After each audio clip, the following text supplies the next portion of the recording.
প্রিয় দর্শকবৃন্দ, শুভ সন্ধ্যা। আমি ডক্টর জেপি দাস, জেবিবি নিউজ থেকে আজকে আপনাদের ইরান এবং আমেরিকার যুদ্ধের যুদ্ধবিরতির উপরে আবার কিছু চর্চা করব। আপনারা দেখেছেন আজকের বিশেষ আন্তর্জাতিক প্রতিবেদন।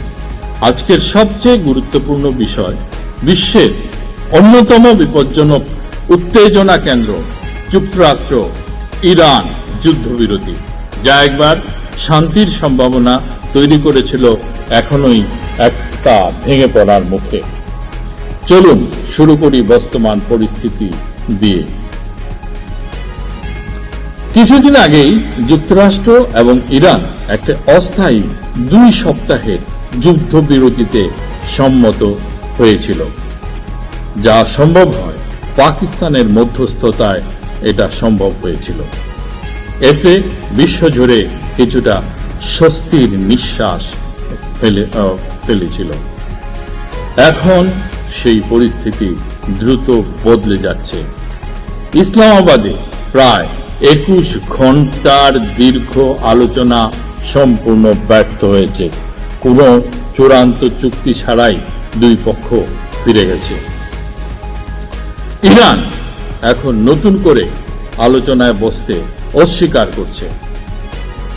যুক্তরাষ্ট্র বলছে তারা তাদের শেষ প্রস্তাব দিয়েছে, অর্থাৎ যুদ্ধবিরতি এখনো কাগজে কলমে আছে, কিন্তু বাস্তবে এটি অত্যন্ত অনিশ্চিত। এখন আসুন দেখা যাক মূল অচলাবস্থার আসল কারণগুলো কি কি, তা আমরা বুঝতে চেষ্টা করি। প্রথমেই হচ্ছে পারমাণবিক কর্মসূচি। যুক্তরাষ্ট্রের দাবি ইরান ইউরেনিয়াম সমৃদ্ধকরণ বন্ধ করবে, পারমাণবিক অস্ত্র তৈরি করবে না।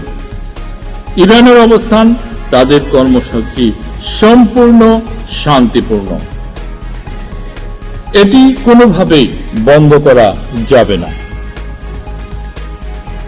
এটি সবচেয়ে বড় দ্বন্দ্ব। তারপরে আছে হরমুজ প্রণালীর নিয়ন্ত্রণ। যুক্তরাষ্ট্র চায় তেল পরিবহনে সম্পূর্ণ স্বাধীনতা।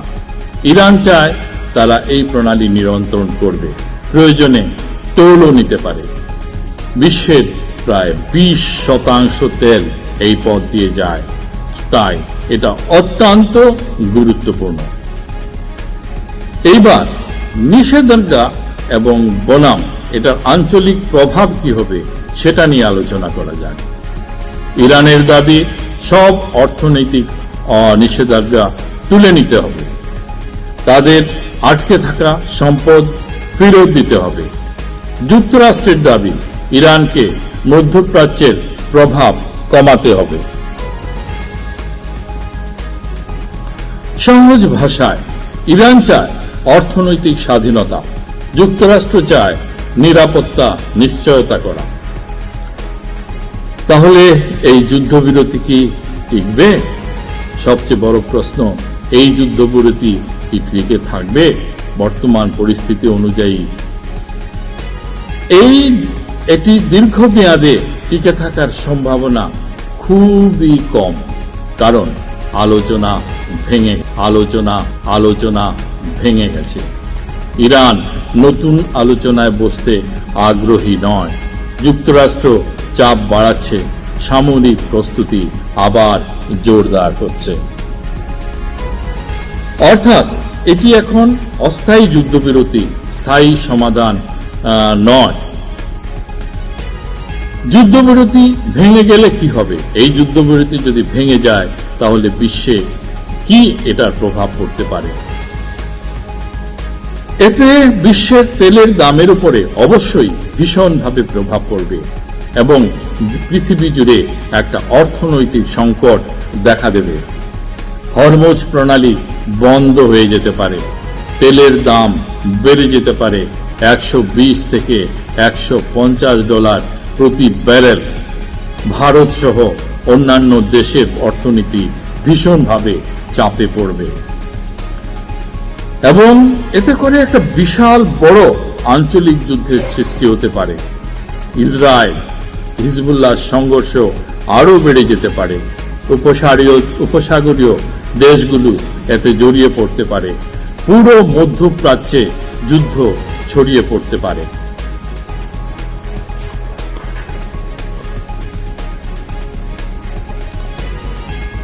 বিশ্বশক্তির সম্পৃক্ততা।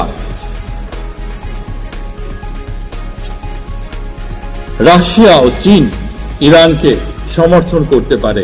যুক্তরাষ্ট্র আরও সেনা মোতায়েন করতে পারে এবং এটি একটি বড় আকারের আন্তর্জাতিক সংঘাতের রূপ নিতে পারে। বাণিজ্য ও সরবরাহ ব্যবস্থা ভেঙে পড়তে পারে। জাহাজ চলাচল ব্যাহত হবে।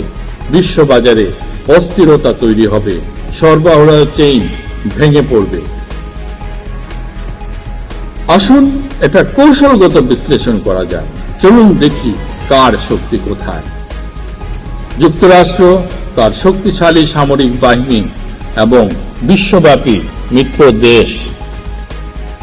ইরান ভৌগোলিক সুবিধা, হরমুজ প্রণালী এবং গেরিলা ও প্রক্সি যুদ্ধ কৌশল। তাই কেউই সহজে কাউকে পরাজিত করতে পারবে না। তাহলে এটার ভবিষ্যৎ পরিস্থিতি কি হতে পারে? আগামী দিনে তিনটা সম্ভাবনা আছে। স্বল্পমেয়াদী যুদ্ধ বিরতি বাড়ানো, সীমিত সংঘর্ষ হতে পারে, পূর্ণমাত্রায় আবার যুদ্ধ শুরু হয়ে যেতে পারে। সবচেয়ে খারাপ পরিস্থিতি হচ্ছে এটা, পূর্ণমাত্রায় যুদ্ধের সম্ভাবনা।